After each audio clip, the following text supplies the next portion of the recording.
good afternoon, and good night, and welcome to the Amateur Otaku Podcast.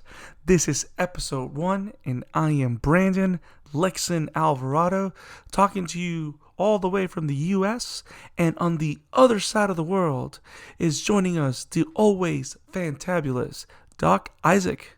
What is up, my man? Hello. These are good. These are good, Dita. What is going on? What happened to Isaac? Isaac, are you there? Isaac, are you here with us? What is going on? Yeah, I'm fine. What time is it over there, Isaac? 2:44 a.m. Okay, cool. That means that there is a reason for Isaac's madness, but whether he's sane or mad, we love the guy. Happy to be together here to talk some anime. Right, Isaac? Yep. Awesome. So as you guys know, this is the Amateur Otaku Podcast. We're here to talk all things anime with you guys. We are a co-venture of Revenge of the Fans and Wobam Entertainment. And this is officially episode 1. We had a test run and we did an episode 0 2 weeks ago. And a lot of people listened to it, and we're really excited to keep sharing our anime knowledge and love with all of you guys, so that whenever you go to Revenge of the Fans or whenever you go to Wobam, you can see that there's a strong anime front for all you otakus out there, and for all of you that want to get started and start journeying into the world of anime and don't know where to start. And for people like you, we have a hell of a program tonight. Right, Isaac? Yep. We sure have. So we're just going to start talking about things that we've been watching. Isaac, what have you watched lately, man? Yeah, I watched the latest anime adaptation on the big screen called Battle Angel Alita, we're going to tap into in a minute or so. And I have starting to rewatch some animated movies from the Studio Ghibli, which we're going to have an episode on later down the line. And Nice. I also watched an anime called Evergarden, which we're going to talk later this podcast. Man, every time you mention Violet Evergarden, all I think about is how I cried. And I'm not ashamed of it. It purged my soul, brother. Oh. It purged my soul. Oh, and I rewatched the Dead Leaves as well. Imagine if Quentin Tarantino, the creators of Looney Tunes and Mad Max, joined together and pitched an idea, IG, which is known for their crazy stuff like Fooly Cooly. That's Dead Leaf. I don't know why, that even though I feel disturbed with every single word that came out of your mouth, I think I still want to watch Dead Leaves. That's how I feel right now. It's you're not going to end up the same person as you were before you started that movie. That's for sure. Okay, is it a movie or an anime series? No, OVA. It's an OVA. Okay. It was cut for several episodes, 5 minutes or so, I think, but it's also in a cohesion for about 40 minutes long. Okay. So, but yeah, that piece of animation is not for the faint of heart. I'm just warning you. So, ladies and gentlemen, if you're not of the faint of heart, or you are faint of heart, Doc Isaac just put an idea out there. Watch Dead Leaves. Your life will never be the same. I approve this message. That's awesome. That's awesome. So, you want to hear what I've been watching? Yeah. So, we also, and this is gonna sound like a trend, guys. Alita Battle Angel. That's one of our big topics today, and I finished Violet Evergarden as well, which is another big topic. And I've been catching up with Promised Neverland and other things here and there, but you'd be surprised what I found after searching, and I at least saw the pilot. Like, I haven't pulled the trigger in a subscription yet because it's required to watch the whole series. But you know what I finally saw the pilot for? Nope. Code Geass, Lelouch of the Oh, Rebellion. nice. Oh my god, that show is so good. And as soon as I'm caught up with everything that I've been watching, because I watch a lot of stuff, I watch a lot of anime, watch a lot of DC TV shows. Um, it's one of those premier Funimation properties that it's available in their streaming service in Funimation now. So as soon as I have free time and I can like binge it, seriously, just like focus on that and binge it. I'm not gonna put down the $6 for the membership because I'm in the mindset of I'll pay the $6 and watch the whole thing within a month and then cancel. I get you. I get you. But There's so many yeah, streaming service today that it's just insane. But that's yes, a topic for another time. yeah, but Code Geass, the animation, the music, and just it's one of those war dramas and like futuristic fantasy war dramas that's so interesting because it takes itself very seriously.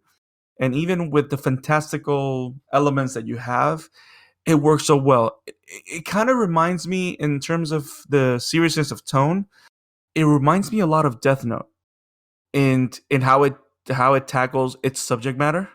Okay, good. We didn't summon land and out of nowhere. Good. It's Yeah, yeah, and the way it tackles the subject matter. Don't bring that up. For those that don't know, we actually had a very cool conversation with Wobam Entertainment's Landon about Death Note. It was an interesting conversation. There's another pod. We'll put the link somewhere here in the description when the podcast goes live. But it's an interesting conversation about Death Note Netflix movie. That's where that comment came from. But yeah, Code Geass, I really look forward to. This is one of those anime that I really want to sink my teeth in.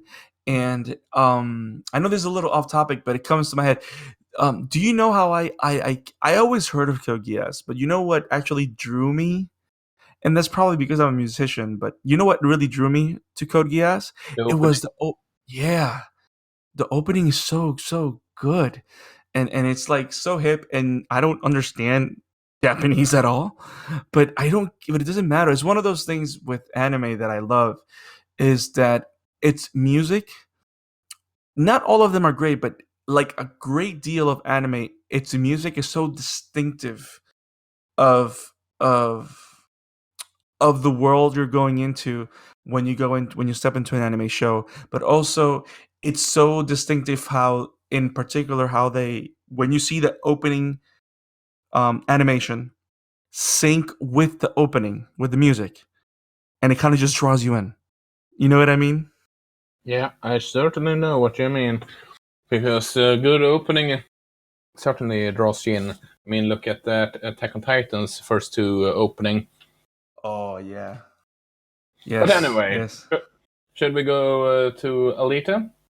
You know what? I think we should.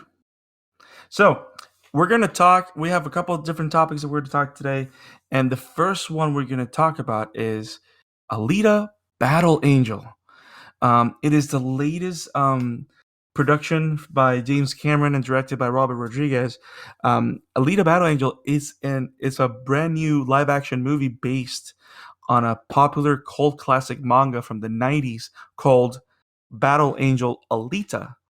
Do you know why they switched the names, I Isaac? have no idea, actually. So this is actually a crazy tidbit from all you film geeks out there. So interestingly enough, those that know the name James Cameron know that he's famous in movies like Terminator. He's famous for Titanic, Aliens, as in the Alien sequel, True Lies, and stuff like that. He's one of these amazing directors that's known worldwide. But interestingly enough, he has a very particular predisposition. Every movie, oh, of course, he's the director of Avatar. I think that's like his biggest It hit. is the world's biggest hit, but yeah, go on. Yeah, and so every movie that he directs only has titles that start with either a T or an A, and that's like a decision that he's made.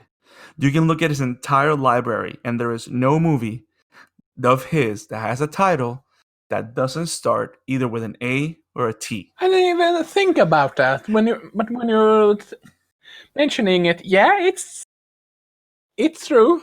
And it's crazy. And for that reason, that's why instead of having the original name of the manga, which is Battle Angel Alita, we got Alita Battle Angel, which actually sounds more attractive.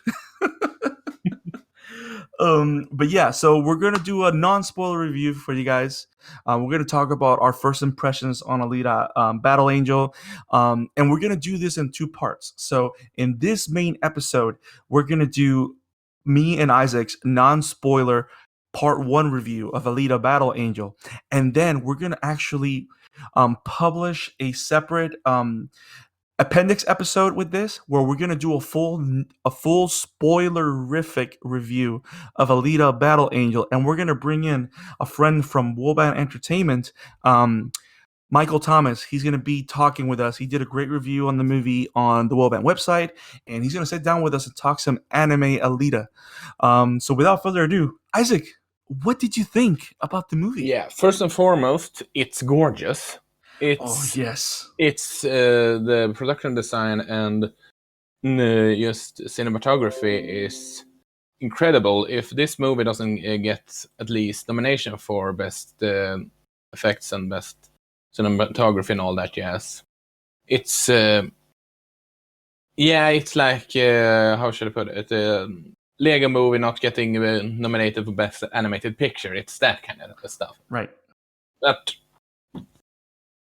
did I enjoy the movie? Yeah, I certainly do. But it does have some flaws. I mean, for example, the male lead, he can't act for the life of him. I mean, we have. You mean Kenan Thompson, the kid? Yeah, I mean, here we have what's the girl's name that plays Alita now again? Rosa Salazar. Rosa Salazar, who is downright incredible in the role. Oh my god, yes. Is just bringing her S game to it. Yes, no rank A, rank S. In true gamer fashion. Yeah, she's bringing her S game. She's to Alita what the Robert Downey Jr. is to Tony Stark, what Gal Gadot is for Wonder Woman. Good pull. Well done. She's really nailing that performance. And here we have a kid that I don't know. He should be at Disney Channel right now. No holds bar, huh? He should be in the. He should be in Disney Channel doing rom-coms for that. And he's arguably the one that, while I still like the movie, he's the one that drags the movie down because they are certainly one. This is not a super spoiler because it's indicated in the trailer, but it's one of the main plot is the relationship between her and the guy that she meets, and right. That's also, I would argue, the weakest part of the film because he can't act for the life of him. They seem to connect with each other, but that connection can't help so much when the second part can't act for shit. I appreciate you sharing that with us softly. He has the looks for it, and that's about it. I mean, but like I said, but Alita, she's bringing no, sorry, not Alita. I mean, Rosa Salazar brings her S game. She's the Tony.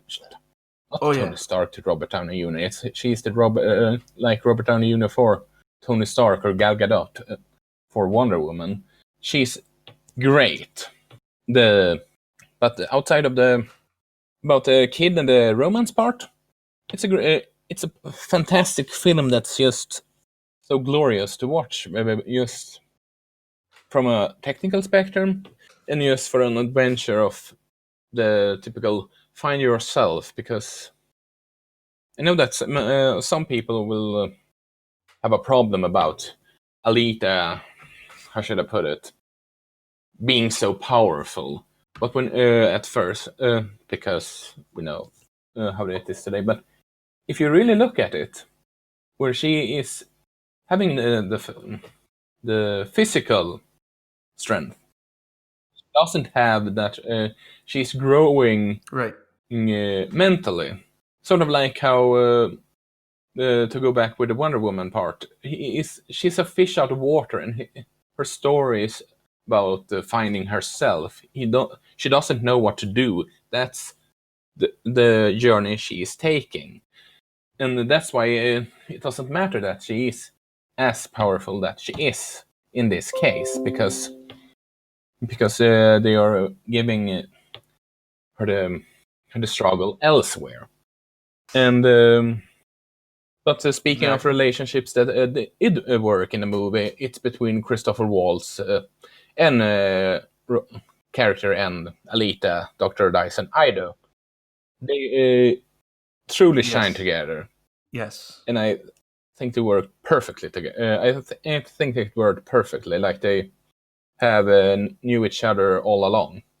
That kind Don't you want Christoph Waltz to act in every single movie you ever see? pretty much. He's just amazing. Yeah, he is freaking amazing, and this is just yeah, this is just one of the many reasons why he is. And honestly, I will go back to Christopher Waltz later on in the podcast. But yeah, what did you think about this movie? I loved it. I went to see it with my wife. We saw it in 3D. And we loved the movie. We love the visuals. The movie is just beautiful to look at. Even those things that you know are not there or real, they work so well. And the way they blended all the animation, it's next level stuff. And you really have it's a feast for the eyes. My wife loved it. Which is one of the themes that I think I mentioned to you for today's episode, is that we're going to talk about a lot about female leads, and one of the things that my wife loved is the fact that she felt identified with Alita being strong, with that character, the way her story developed. And I think one of the things that she most loved, which I actually loved too, which you mentioned, is the fact that she was always powerful.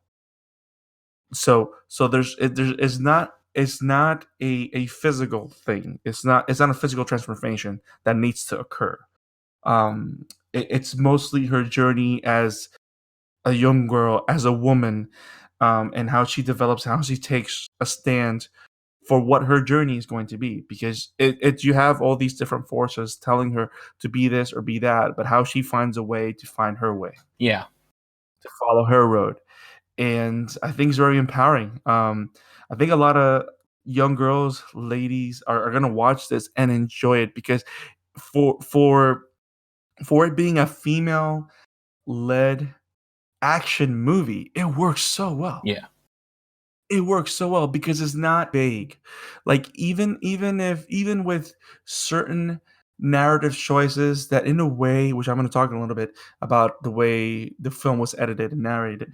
In a way, you can say that some things didn't work out the best way possible, or you can see how narrative wise it struggled. That journey from start to finish of Alita, of she finding herself, finding something to live for, and then having a goal and a journey is so clear from start to finish. yeah, And you take that journey with Alita, like that POV of fish out of the water, and then how others see what she's becoming and help her or allow her to embrace who she is. I think it was just very magical. And of course, all this is thanks to Rosa Salazar. She was amazing. Like she was amazing as Alita. And not only that, the effects on her face. wow. Yup. Like wow. Like the big eyes and all that stuff. It's just amazing. Yeah. She looks amazing. And one of the things that makes me think, I mean, I haven't gotten so far because, like, I recently read volume 1 of the original manga as I was preparing for this movie's arrival. And it's like straight out of the page. Yeah. But it works. It doesn't look wonky. At times it looks wonky because it's not a normal human face, but it looks good within the world that you explore. And one of the things that I loved about it um, was no matter it was a lot of material. Like if you read articles about what James Cameron tried to do with the script and all that, for those over there that are looking for the manga for Alita Battle Angel, he pretty much captured the essence of Volume 1 and Volume 1 entirely, and then just added elements from Volume 3 and 4, which is the motorball scenes and stuff like that. I do know how some people can talk about how narrative wise it struggles. And I gotta admit, it does remind me a lot of the Rurouni Kenshin movies, live action, where it feels like a lot of like you're looking at 2 hours and a half movies where they have so much information. But one of the things that this movie did so well is that you can tell that every scene that we saw was handpicked and they were able to create a thorough narrative structure that you can follow. My wife doesn't know anything about this character, and she was able to follow it. And I would say that my wife is a person that you would consider a general audience. So that was something good for me to capture from her end, that she was able to follow the movie, because I could see how people would struggle with it or people would call it convoluted, but it had a beginning, middle, and end that made sense, which is really hard to do with everything they try to cover. Does that make Yeah. sense? So I think that's what surprised me most about it, because, for example, one of the biggest disappointments when it comes to taking the source material, as you know, those that don't know, one of my favorite animes is Full Metal Alchemist. But Here we go again. here we go. But the live action movie betrays the source material, and I like how much Alita um, captured the source material to a T, in the sense that, like, you can know the creators like James Cameron and Robert Rodriguez love this book, and they took the things of this book that make it, like, they took all those elements of this world that make this world interesting. They grabbed the factory, the sport, they grabbed the community, they grabbed the clothes style, everybody pretty much living off like cyborgs and stuff like Yeah. that. That culture of athletes. Yeah, no. Now let's save something for the spoiler. Okay, but pretty much when we saw this movie, it was Alita. It didn't feel like something abhorrent, like Death Note. It didn't feel horrible. Don't at me, Landon. It didn't feel like something detached from what it was trying to tell. They set out to tell Alita's story, and it works. And you know what? If they don't make another Alita, it doesn't matter, because this movie's amazing and it stands pretty good on its own. But if they keep on going, I would go see it. Same. Like, I'm already talking to my wife, and we're both excited to go watch it again. Nice. Like, I really enjoyed Yeah. it. That's probably the thing I'm most. Why did you do this? This movie has approximately a 200 million budget. I don't know if Mhm. that's counting marketing or not.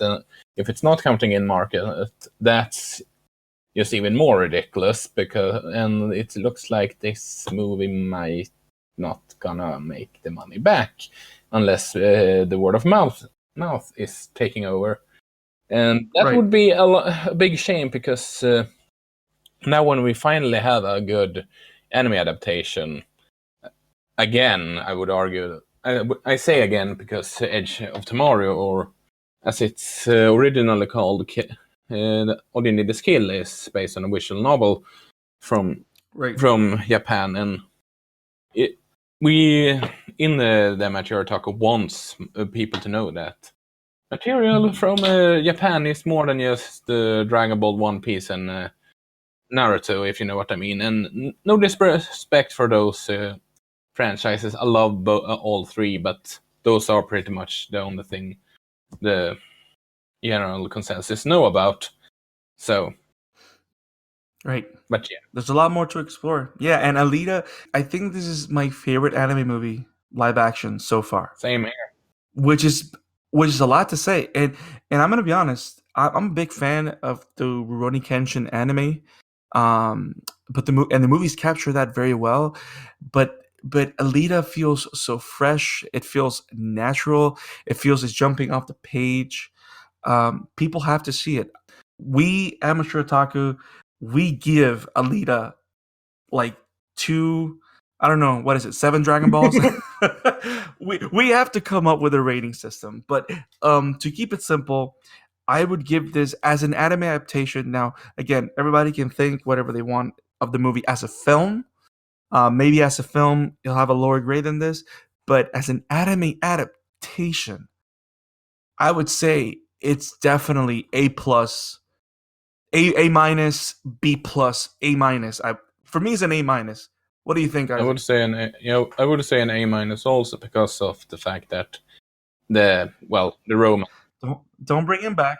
Don't bring him Yeah. back. You heard don't bring the kid back, please. Or if you need to get the role back, recast with another actor. I beg you. There you have it, James Cameron. How about next time you play Hugo?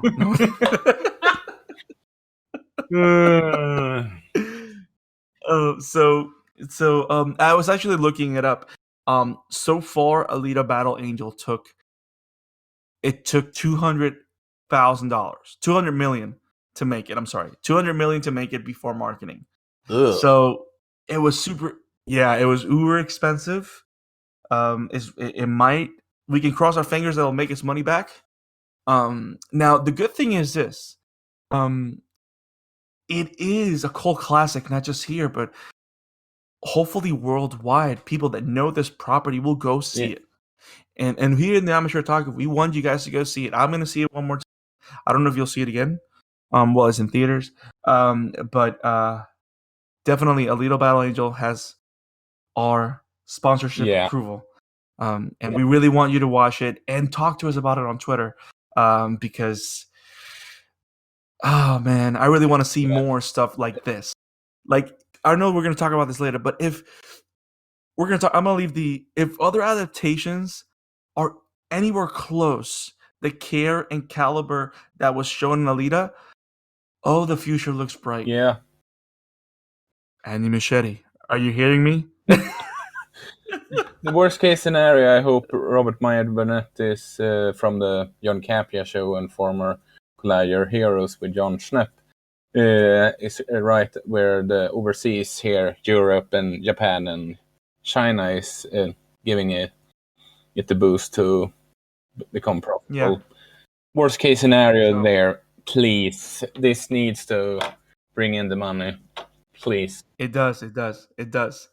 So that's our take on Alita Battle Angel.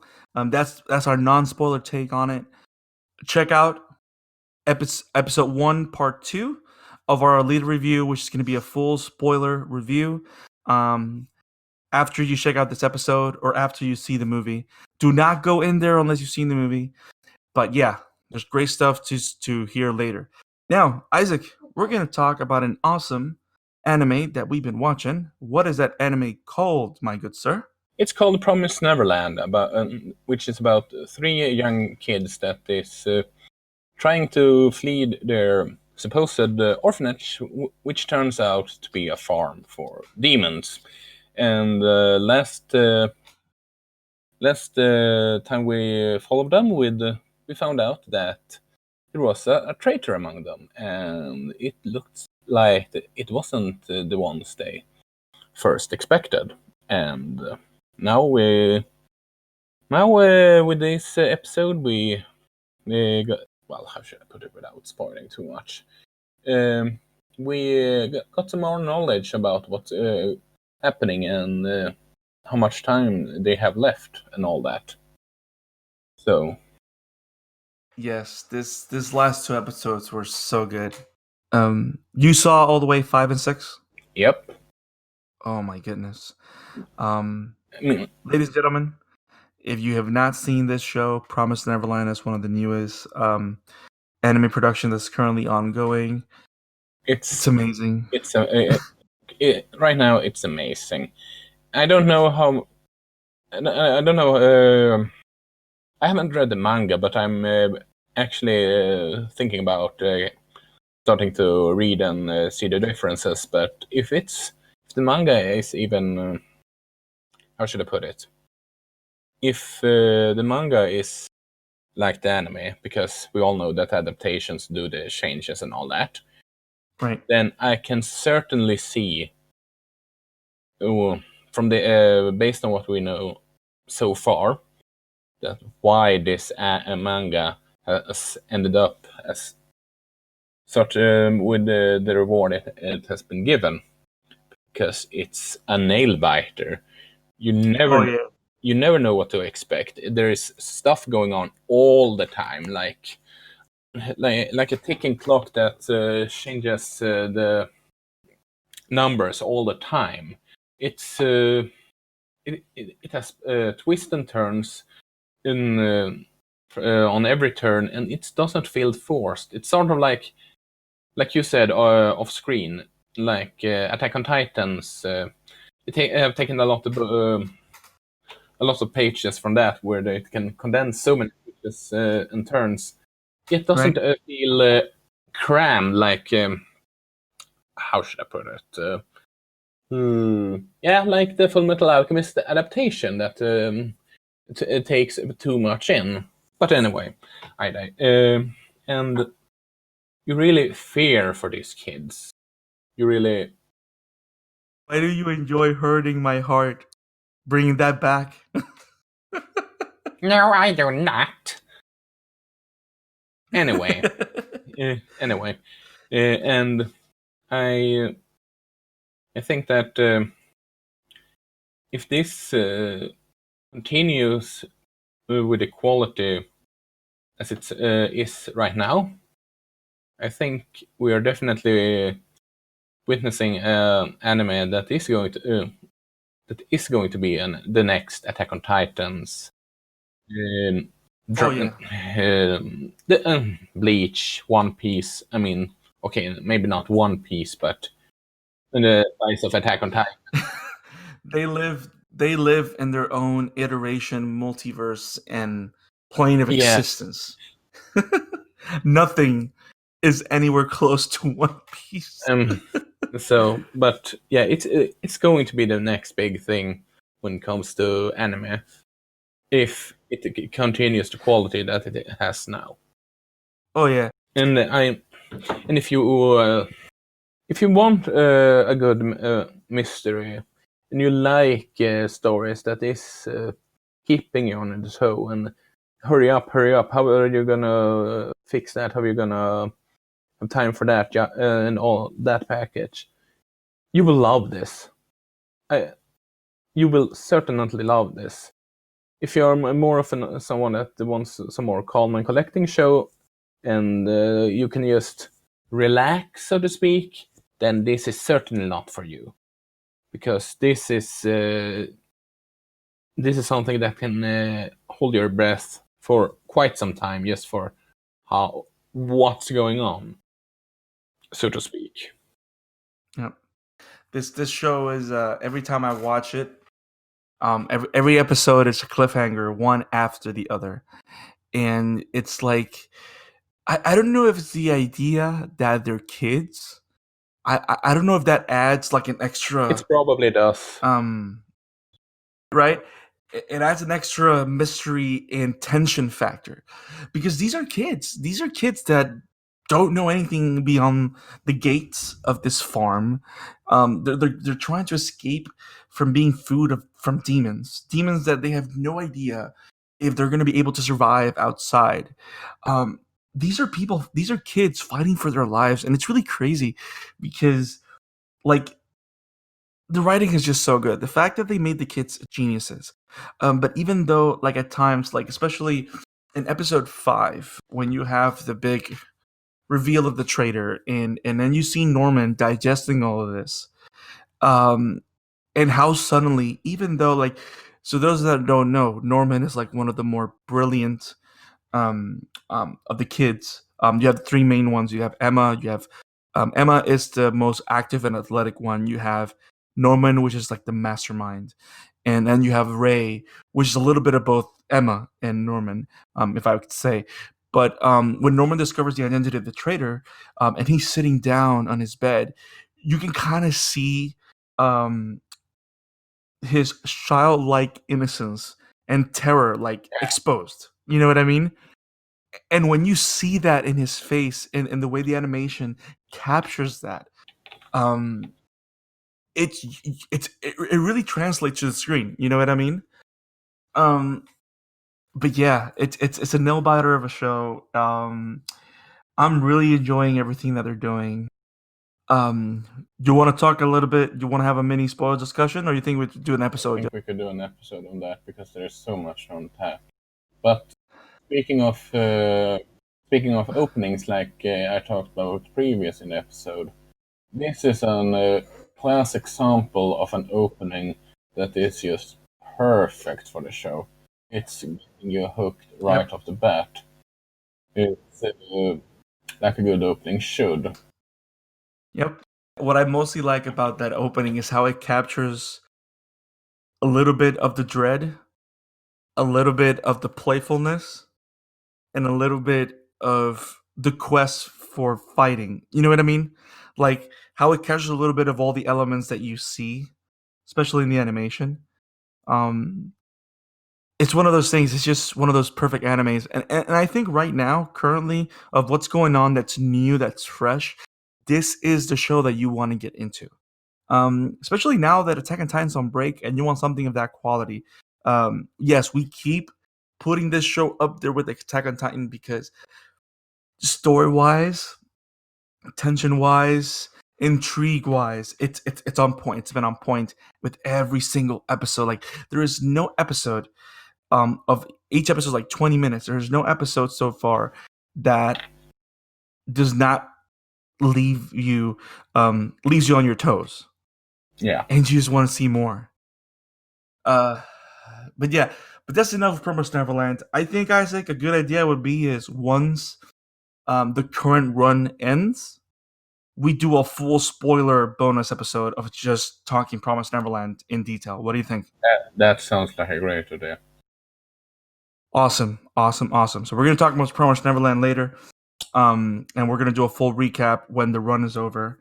Now, this next anime title that we're gonna talk about, my goodness. So we had an awesome female lead that was you have Alita, which is this playful, strong-willed young lady, outgoing, wanting to discover the world herself. And then on the other end, we have Violet. Violet Evergarden is a Netflix original series, or at least distributed by Netflix. It's 13 episodes long, and it follows the tale of a former, I would say, a former. Well, she's a former soldier. A former soldier.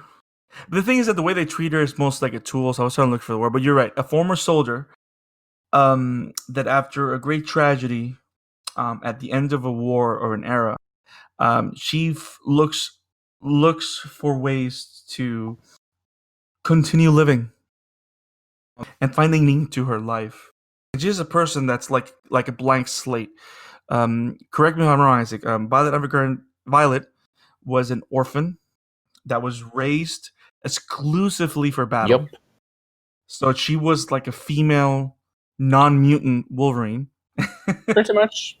And she meets this soldier who we know as Major Major Gilbert Bougainville, that actually uses her as a tool, but more than anything, he is the first person to treat her like a human being. Yeah. And treat her with respect. And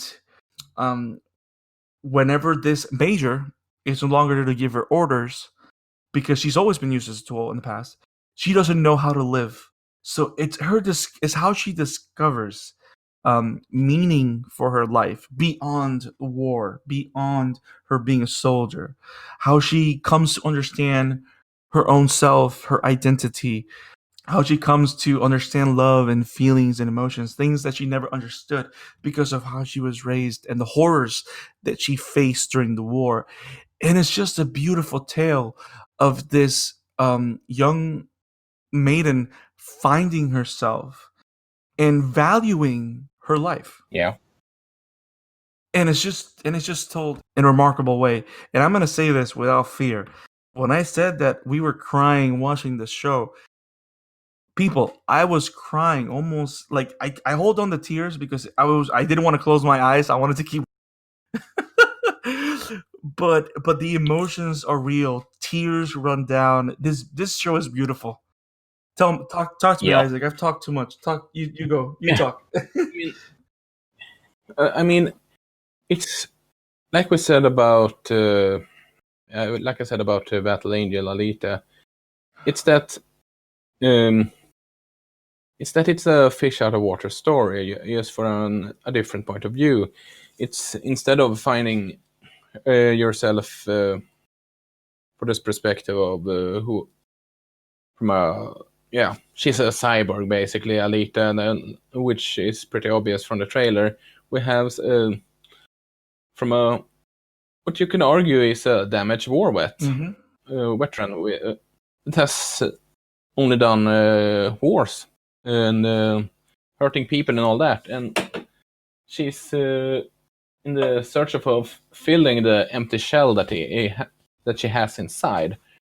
And before I continue, can I just point out that the show has some of the more gorgeous animation I ever seen. Yes. The use of colors in that show is ridiculous. It's yes. Yeah. And also, I also need to point out before I continue that Violet Evergarden is based on a Japanese light novel series written by Kana Akatsuki and illustrated by Akiko Takase. And it won grand prize in the 5th Kyoto Animation Award novel category in 2014.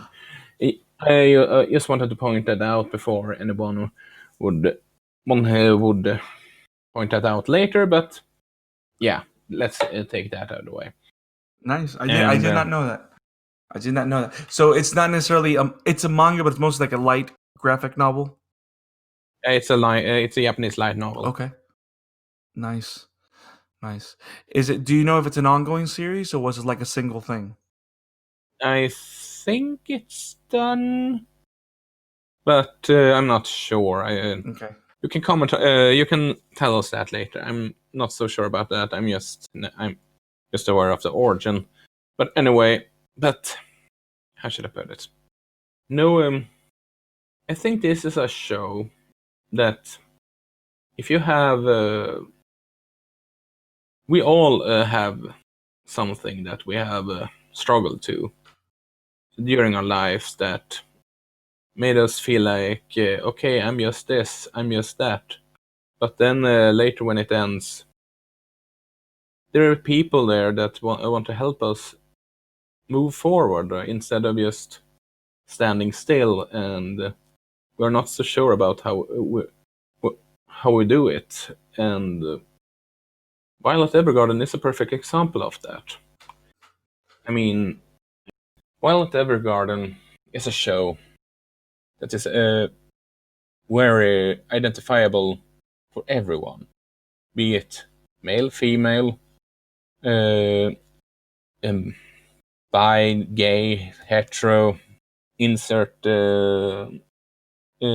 POC, person of color here, or just a normal straight Homo sapien.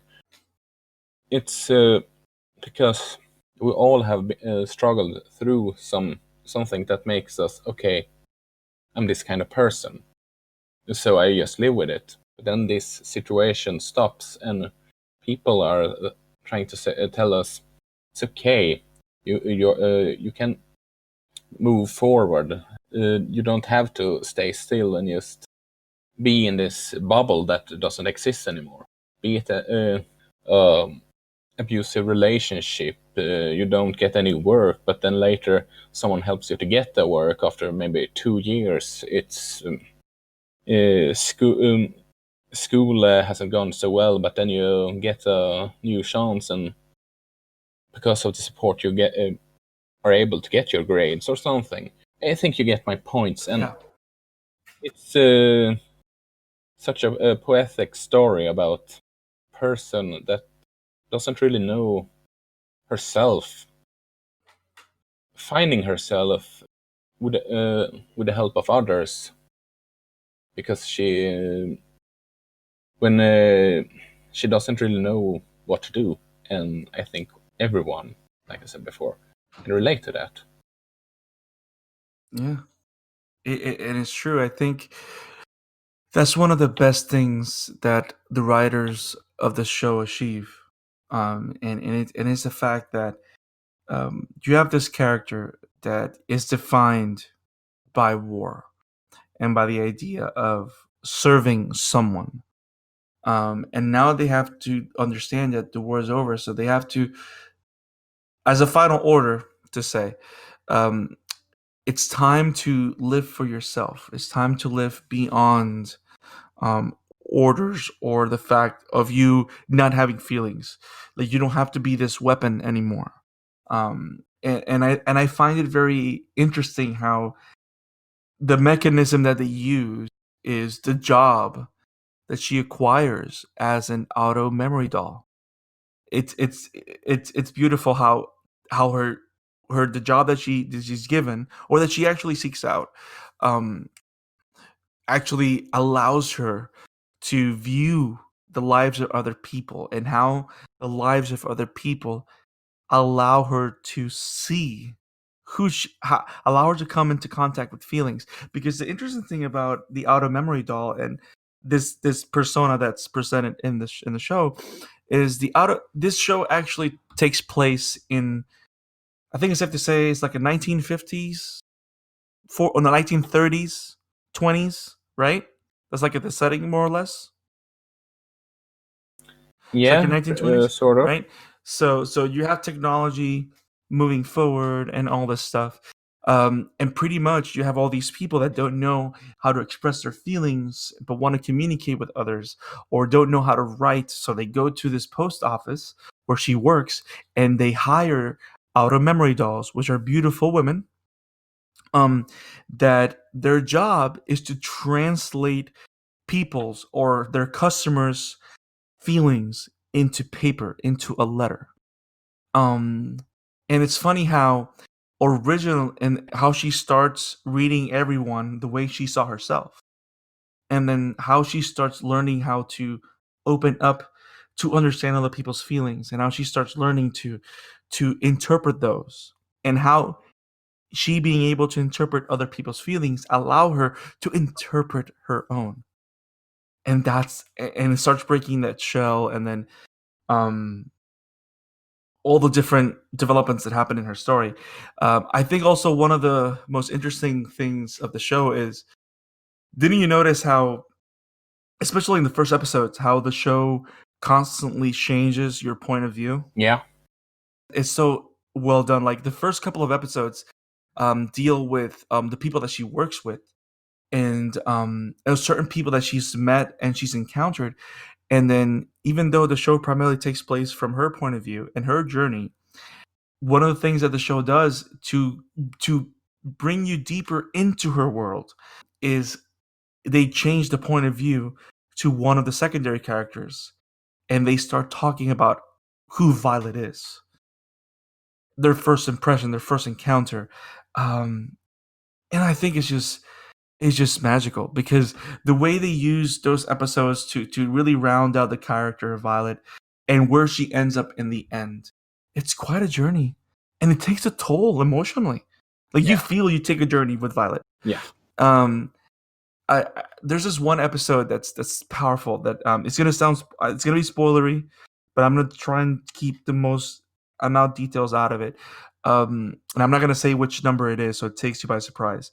But there is an episode where Violet is hired by this mother that's ailing, um, and she grows close to this kid that knows that her mother's sick. But see, and then in between the sick mother that's hired Violet to write a number of letters for her that we don't know what the letters are. And the kid wanting to be with her mother but not being able to, and meeting Violet. So Violet is put to the task of handling these strong emotions of the letters that are coming out, and you see she begins to be compassionate, or continues in a way that we haven't seen her before. Yeah.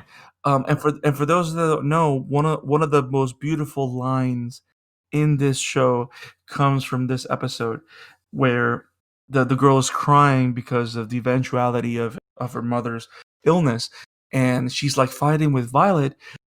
Those that don't know, in the war, Violet loses both of her arms, so they are replaced with metal arms. They're replaced with metal arms, a la Automail, like in Full Metal Alchemist. She's not a cyborg; she's a human being, but she has these metal prostheses that she's able to use like regular arms in this world.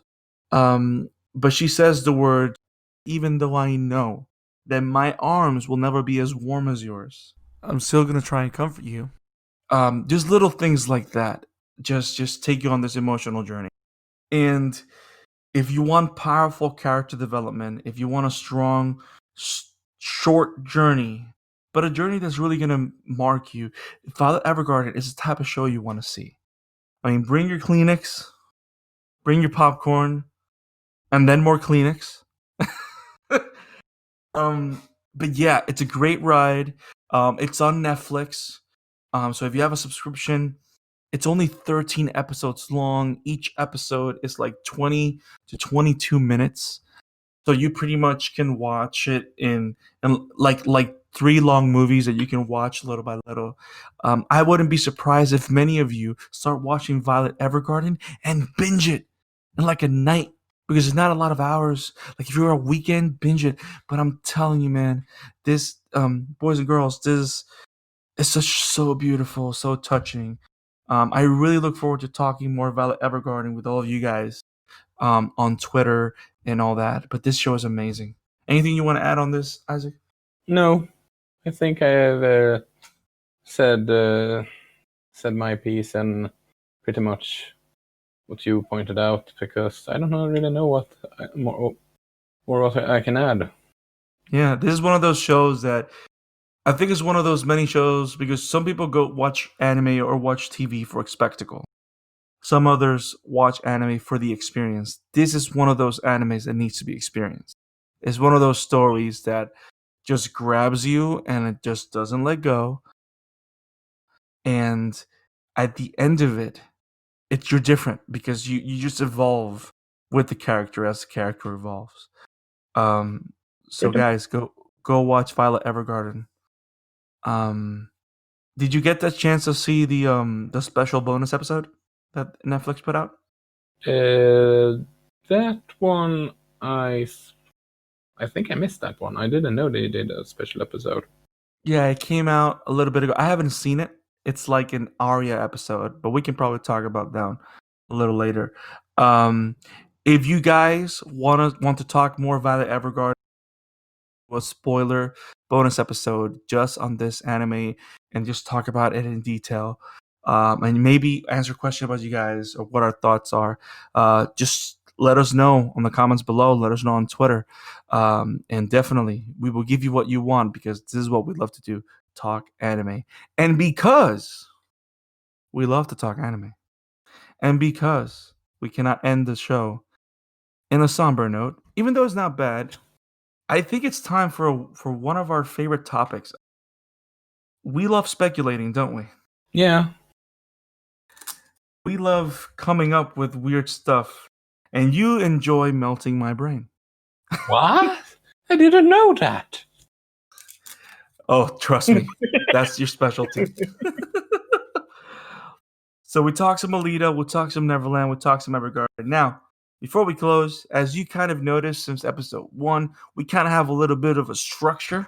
We start with the hi, we start with the hellos, then we talk about some anime series, movies. This is pretty much what the structure is going to be for the show. And then at the end of the episode, we're just going to talk about a random topic.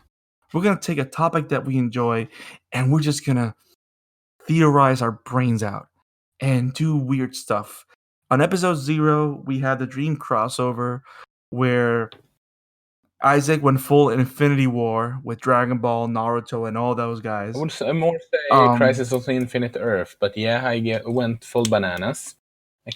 You took the whole bananas. Or should I say that? Should I say the whole fruit salad? I don't know. Fruit salad. Cucumbers? No, that sounded perfect. Fruit salad works. So Isaac went full bananas on Dream crossover, which we'll bring back another time. But today, Isaac, what's our topic? What are we going to talk about? The topic of today is the top 3 most wanted anime adaptations, which we thought could fit considering our talk about Battle Angel Alita. Or, well, Alita Battle Angel, as the movie is called. So, top 3 anime that deserve a live adaptation. It can be a TV show. It can be a movie. You name it. But yeah, do you have any? Do you have any in mind? So let's do this. How about I do one, you do one, and we'll just do like that. Yeah. Cool. Awesome. And then if you have any questions, like I'm really, I like talking, so I'm gonna have questions. So what I'm gonna do? What? You like talking? I didn't know that. Well, I mean, we're in a podcast. No. Yeah, sure. So one of the things that I'm starting to kind of think who I would cast for the characters, but I think I'm getting ahead of myself. So you want to start us off, Isaac? Yeah, you can start. You can start. I can start this. Oh boy. Okay, top 3 anime that deserve a live action adaptation. Let's see. I want to say Full Metal because I want the original one to be erased from the face of the universe. But I'm not gonna do that because they already tried to do that. So you know what? I'm gonna say it. I would love to see a Violet Evergarden live action miniseries. Yeah, that could be. Right? That would be great, actually. Doing that and just I don't know. There's something about it, and I think because of the world they created, it feels like this war. It's like a war drama. You know, it feels epic. Yeah. Even though it's like in very small scale because it's a very private story, but because it's a continent torn by a war, it feels like it can be like this war epic that will translate very good, especially for US or Western audiences, you know? It's a very worldwide story instead of specific cultural stories. I mean, you know, then you know the story, you know the movie Name, the one the most successful anime movie of all time. That movie. Which one? Your Name, the one. Okay. Yes. Yeah, I would argue that one worked so well overseas because it fits everywhere. So to speak. Right. And that and Violet Evergarden, like you said, is pretty much the same. You can put that story everywhere, and it works perfectly well. It can. So yeah, I fully agree with you on that one. And we hire Haiti Stanfield to play a Violet. That would be a dream casting, to say the least. Yeah, that would be awesome. Yeah. That would be awesome. So, what do you got for me, Isaac? Your turn. My first pick would be none other than Hellsing Ultimate, or should I say Hellsing? Nice. The That is so metal. Yeah, Yes. it's imagine if Van Helsing had children, and those children took over his work once they grew up and parents died and all that. And the original Helsing managed to capture and make the original vampire his slave, so to speak. That's Helsing, because we follow Alucard, the most powerful vampire of them all, killing other vampires for the sake of the Van Helsing clan. And that show is one of the most insane vampire stories I have ever witnessed. If you imagine if Saints Row was a vampire war story instead of the whole gangsta stuff that happened in it. It's that kind of, it's insane, like the Saints Row game. Combined with, I don't know, Death Race and the Crank movies with the Jason Statham. It's just pure insanity. Oh, I'm loving this. Keep going. And I'm loving this. And you don't really have to have that big of a budget, because right, it's a horror movie. Because it's a horror. Sure, it needs to have great action pieces, but you could. I can easily see this movie or TV show made of $75 to $80 million budget at max, if you need one, because of all the insane action stuff that you want to do. And I mean, it could just be in such a crazy ride that it could revive the vampire genre that has pretty much been killed off since the genre, the franchise, I should say, that should not be mentioned. Thank you for saving my ears the pain of hearing that T word. And it's just the right kind of material that could revive the vampire genre for the better, especially if Marvel isn't doing Blade anytime soon. Right. Who would you cast as Alucard? That's a good one. Because you need someone that can do. Because you need someone that is good of overacting. Because Alucard, he isn't subtle at all.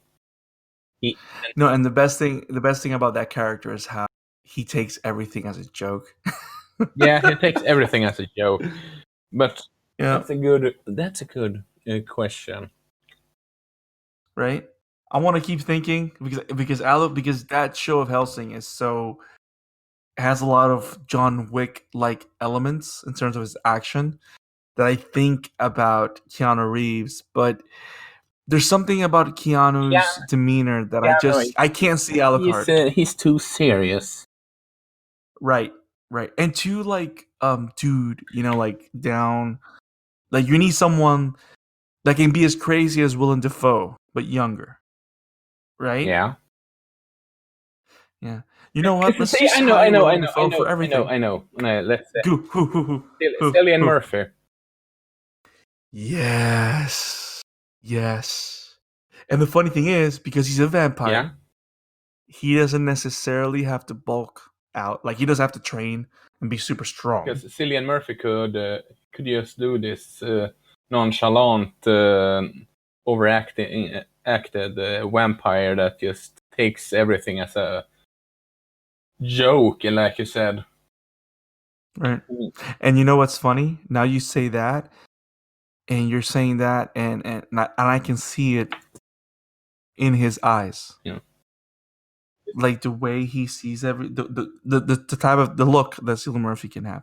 But you know what? You mentioned Cillian Murphy, but I think about someone else that for me, I mean, Cillian Murphy's perfect as an actor. But now you mentioned Cillian Murphy, and I thought of someone else because of the idea that he's played a vampire before, but also his height and physicality. I really like Tom Hiddleston Yeah, Tom Hiddleston could work great too, actually. as Alucard. Yeah. Okay, so we got. Now I want to watch that movie. That was a good pull. I want to watch Hellsing now. Oh man, that'd be awesome. You know what? I think it's time that we give one of the best long-running animes a shot, and I think they have like a live action pre-production somewhere. I know I read something. Um, United States have Pacific Rim, but I think it is damn time that we get a Gundam movie. I want to watch a Gundam movie, a Gundam live action movie, and I want them to do Gundam Wing, please. I mean, we know that technology's there and it can look amazing and believable. I mean, Pacific Rim blew everything away. Yeah. I mean, the second one wasn't that great, but Pacific Rim was amazing, visually speaking. So we know we can do mechas and we can do that.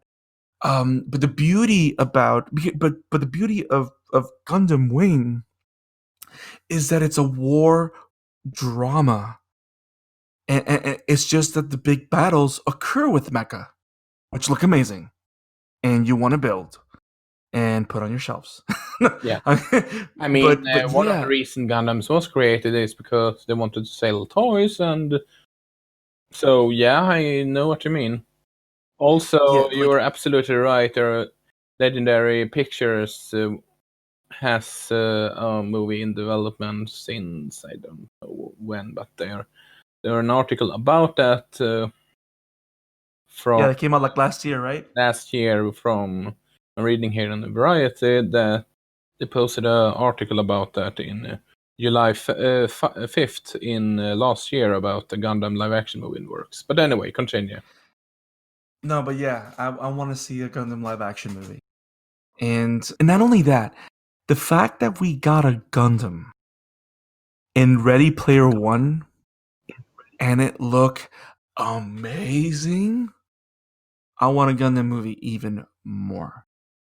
But yeah, like do Gundam, make it serious. Like go full of, but if you're gonna do a Gundam movie, go full on war drama, like the Federation, the Rebellion. Like pretty much, if you do Gundam, you go full Star Wars. You know what I mean? Like with it, you gotta go full Yeah, Star Wars, full fantasy. This war, I'm saying war drama way too much, but you know what I mean. yeah, I know Now, what you let me mean. ask you this, because you've probably seen more iterations. Like I'm familiar with Gundam Wing, which is what I grew up with. I'm familiar with Gundam 80, like the original Mobile Suit Gundam. I'm familiar with G Gundam. And I think I maybe watch an episode of Gundam Seed, which is one of the more popular ones from the last 10 years ago, I think. Would you pick Gundam Wing? Would you recommend a different one? Would you do original OG Gundam? I'm with you on this part, so I don't really know Do what Gundam else Wing? to add. Yeah, I think it was the Yeah, best one, especially because the camaraderie between like the main characters. yeah. Just a disclaimer. The mecha genre is not my strongest suit when it comes to anime. So Oh no, that's fine. You know what I love you know what I think about it? And I got the perfect pitch. Okay, you ready? yeah, Legendary, this is for you. go for it, man. you do you do Gundam Wing and you just pitch it as grown up Mecha Power Rangers. Because that's what Gundam Wing is, okay? Each main character of the Gundam Wing team has a specialized Gundam that has a specific ability in different colors, and one of them, it's a dragon. Okay, you can go full Green Ranger. He can even pull up the. No, I'm kidding. I'm not doing that. But yes, give me a Gundam Wing movie. Do it now, and please do not give it to Michael Bay. No. Not Michael Bay. Not give it to Michael Bay. And you know what? Oh my goodness! You know who can be? I think Hiro is the main one, right? The main character. I think Is the name. But like I said before, Hiro Huey. It was Hiro Huey or something like that. Yeah.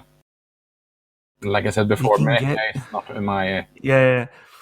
Do you imagine Stephen Yeun from Walking Dead leading this movie? Yeah, I could. That would be so metal. That would be so awesome. It would be okay. Metal. So, it's your turn.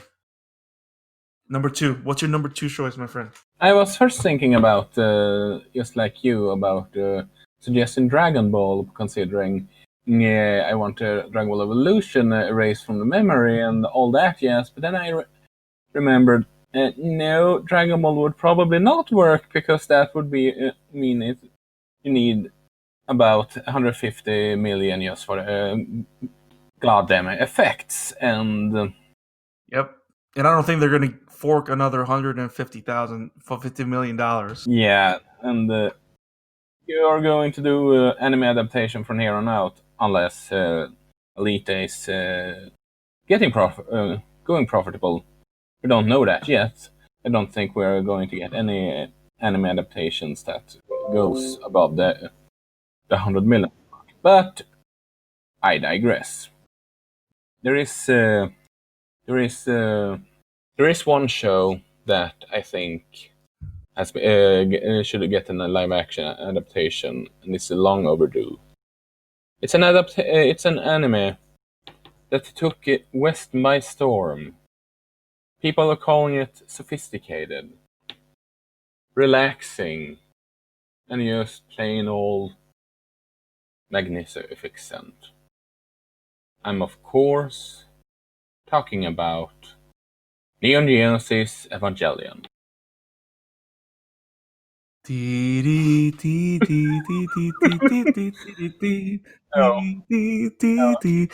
If they don't use the main theme from Evangelion, I was kidding.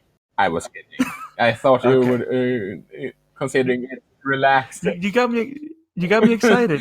Considering I said it was relaxing and all that. That's a show that's not relaxed, comfortable, and all that. Yes, but that's a story for another time. But yeah. Anyway, something that I would like to see as an adaptation. So this is your real choice. Your real choice. Okay. And that's Kira, because it's such a story that how do you even describe Akira? I mean, it's such a. I don't think you can. It's such an influential movie that I just want it for the sake of having people know the source material more. To recap, we have Akira living in a sort of a post-apocalyptic world, and one of his friends later gets some superpowers that later turn out to be for the worse. That's the short term of it. But the imagination, the creation, how they approach these all ideas, those all ideas, is just revolutionary for its time. It's a reason why people have Warner Brothers, which I think has owned the rights for a very long time, has had this movie for a development, but all the time in trying to get it off the ground for. Is it since the 90s or just early 2000s? Because I know it's in the 2-digit marks right now. But anyway, I would love to see that happening, and I have no idea who to cast, honestly. Neither would I. I mean, it's crazy. That's a crazy pick, bro. That's like Akira, Tetsuo, Kaneda, Tetsuo. Apart from that, yeah, man, that's one of those movies that there's no way to describe it. So I don't blame you for trying to describe it and not being able to. It's something beyond words. I think it's one of those pieces of anime culture and history that every time you watch it, you'll feel or think something different. And whether you hate it, whether you like it, it doesn't matter. You saw Akira. And like everybody should put their eyes to this at least once. And even if you don't understand it, it's an experience and it's crazy, you know? Um which is probably why it hasn't been greenlit. And you and I both know, even Leonardo DiCaprio has been attached to this because they want to have because he knows the importance of Akira. Like Akira is not your Oscar bait movie. Akira is your movie. It's like Akira is like that movie for Robert Williams, What Dreams May Come. Yeah. It's like that kind of explorative palette. It's like I think I talked about. We had great conversations with Wobam about this movie, but it's like one of those. It's a movie or a story or a show or whatever it is that works like a painting. Everybody's gonna see something different. Nobody's gonna like it for the same thing, and every time you look at it, you're gonna see it differently. So that's why it's so hard to capture. But yeah, I agree with you. I if we ever see Akira in theaters, I think that I'm gonna walk out of that movie and I don't even care if it doesn't make any money. I'm gonna be like, wow, it happened. Thank you. I'm just gonna be grateful if it happens. Because it's one of those crazy movies. But good pull, man. That actually is a good choice. So last but not least, the Smurfs. No, I'm kidding. So part of me wants to say Sword Art Online, but I'm not gonna say that because Sword Art Online is already on its way to getting its live action adaptation as a show. So it wouldn't be fair. So I'm not gonna do that. So live action adaptation of an anime, what do I want to see? Oh, wow. Okay, simple. I want to see Megalobox. Yeah. It deserves. Like hands down, it deserves a live action adaptation. And even though people are gonna say is like the new Real Steel, whatever that movie was, it wasn't a bad movie, but it was, I think if this is one of those stories that can work so well worldwide as a tale that can highlight what makes anime special. Yeah. Because of its innovation.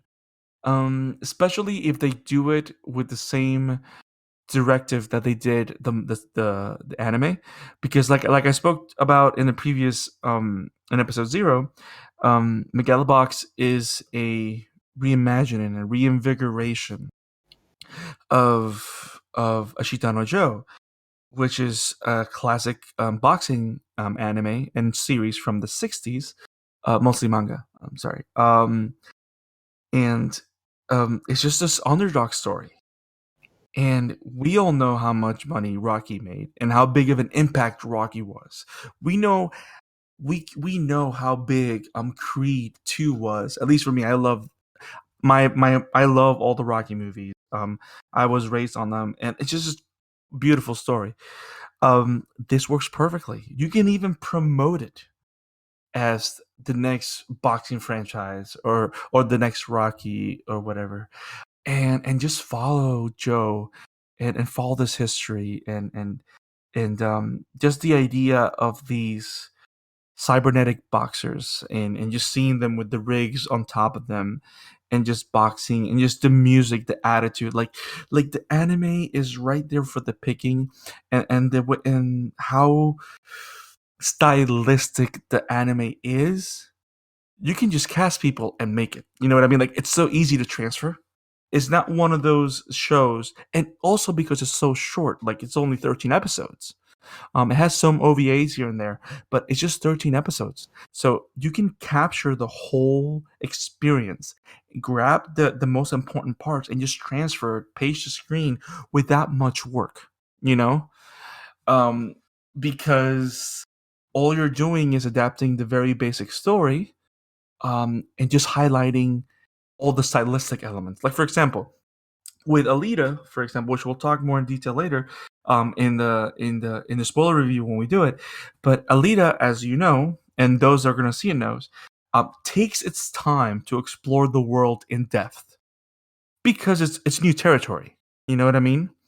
But Megalobox is such a personal story that you really don't need to explore every little bits and pieces of the world because it's all about Joe. All you care is seeing Joe in the ring because that's all that matters.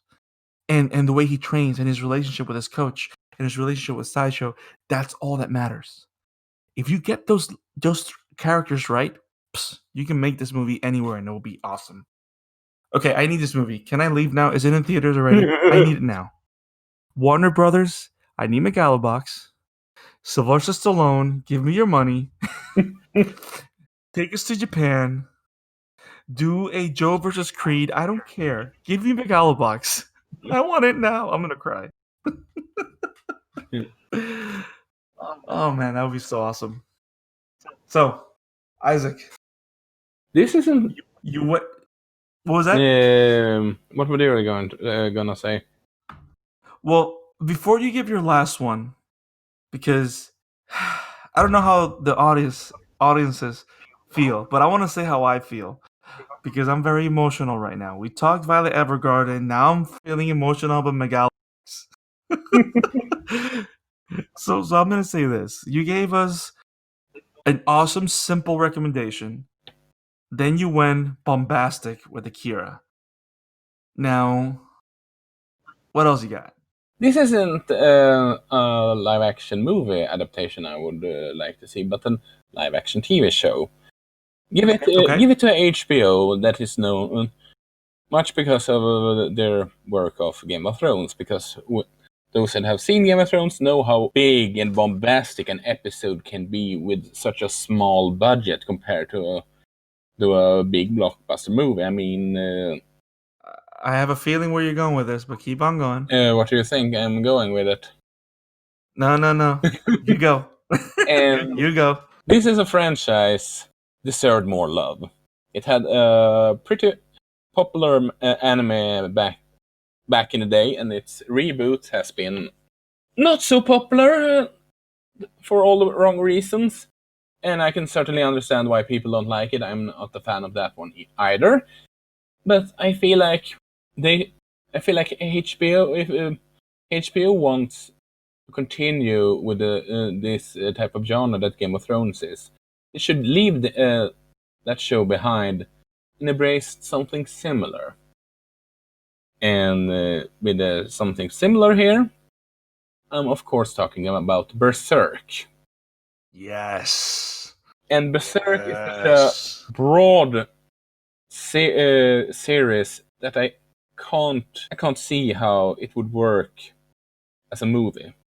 It's just so, unless you do I don't even know if you can make it Lord of the Rings styles, because it's so spread out and there's so much to talk about. It's Agreed. it's even I would give it a series. it's even more than Attack on Titans and Bleach, and I mean, it's structured in such a different way than let's say, Attack on Titans, Bleach, or even Dragon Ball that many says could work as a movie. But I digress. Those that don't know what it is, it's a manga set in the medieval Europe inspired world, where you follow a character called Guts, which is a lone mercenary, and it starts off with his relationship with a mercenary band called Band of Hawks. And you can see his journey throughout the manga, and the anime. First anime was 12 episodes. It started with. This is something that is just bombastic, but at the same time personal. It's grand, but it's also small. Imagine an Aragon TV show, but rated R, more depressing and more violent, and with demons, monsters, and all, and every horrible creature you can imagine, and he's fighting for revenge, survival, and all that jazz. And I think that, considering it's in a medieval Europe inspired world, you could easily translate this in a Western media, compared to, well, One Piece that's supposed to get a live action TV show. But let's not talk about that one right now. This is such a cult classic manga that still is going on, apparently. But I haven't read the manga, but last I checked, it's still going on because the author is taking so long time with its manga. So it's like, it's in a regular schedule as of December 2018. And in early 2019, there's been no announcement regarding the latest chapter. So it's still ongoing a series for a different reason. But I digress. It's a story that is need to be told more. It deserves more love than just an unfinished 12-episode anime or this CGI mess that is the reboot. And that's why I think a channel like HBO could do marvel with this franchise, especially if you look at the results they have had with the Game of Thrones. What do you say?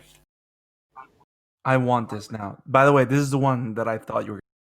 So I'm really happy that we were in the same wavelength. Yeah, we were in the same.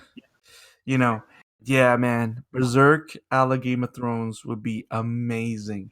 And right now, I'm just thinking who I would cast as Guts, because I'm looking at it in my head. Oscar And Isaac.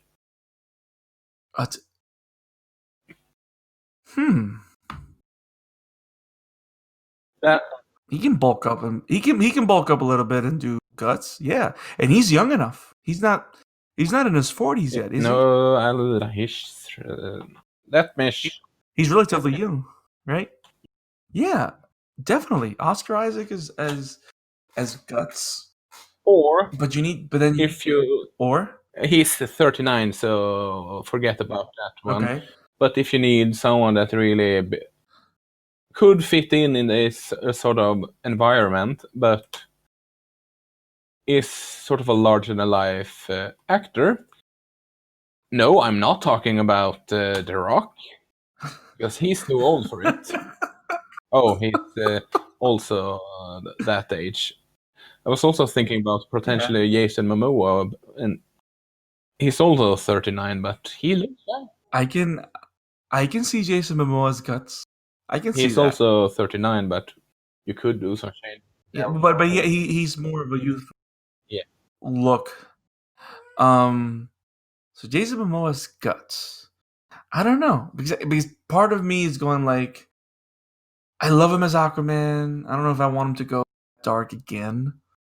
Yeah. Because he was Khal Drogo in Game of Thrones. Crimson, but still, they're Chris that? Hemsworth, maybe he's 35. He can bulk up a lot. He can do. I can see him. I can see him as that. I can see his guts. Now the question is, who do you cast as Gilbert? Oh.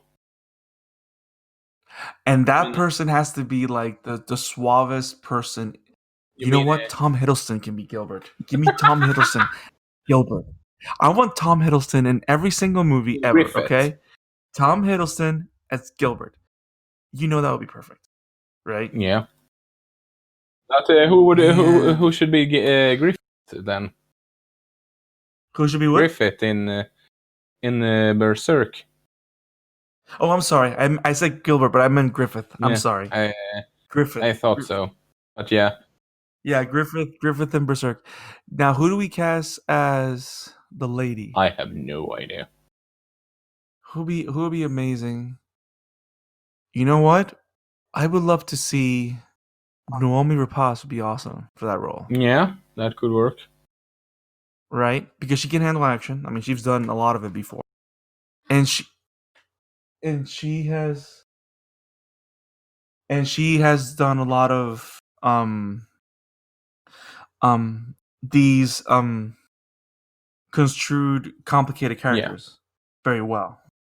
So I think she would be awesome. Either her or, even though, yeah, I think she could work too. What's the name of this actress? Because she's very feminine, but she can be tough and endearing and cunning. The one from Inception, the one that plays DiCaprio's wife. Oh, Marion. Yes, that one. Maria Cotillard, or however you're. Yes. Marion Cotillard, yes. I was thinking you're going with Rebecca Ferguson for some reason. That's actually a good pull. And you know what? We could go work for movies. We should make movies. Guys, we're going to make movies. No, we're just two dudes talking anime, talking movies. Dude, what an awesome episode, man. I have fun. You have fun? I have fun. Yeah, this is awesome. So there you have it, folks. Episode 1 of the Amateur Otaku Podcast. We talked Alita. We talked The Promised Neverland. We talked Violet Evergarden.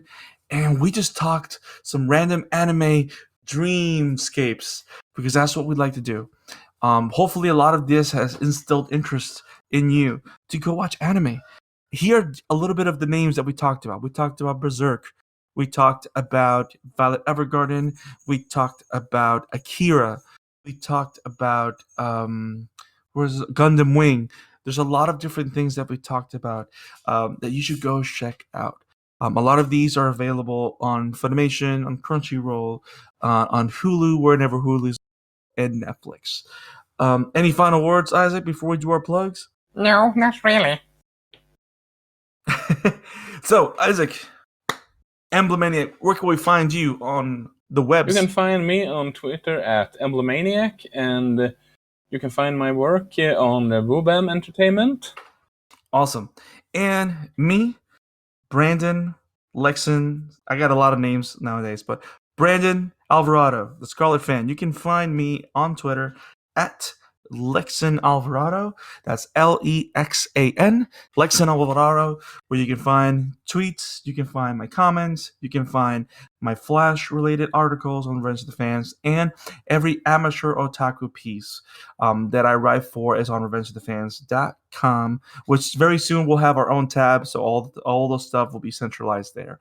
You can also find us at Amateur Otaku, at Amateur Otaku RTF, or you can find us at the Amateur Otaku on Facebook as well. If you want us to cover any topics, please tweet at us, send us a message, or you can email us at amateurotakurtf@gmail.com. We have a lot of stuff planned, but if there's specific anime that you want to hear us talk about, you want us to do a presents feature on, you want us to do a review on, or you want us to just gush out and talk madness and nonsense that makes sense only to us, to enjoy and bring excitement to your life at our expense, Just let us know. Send us emails or tweets.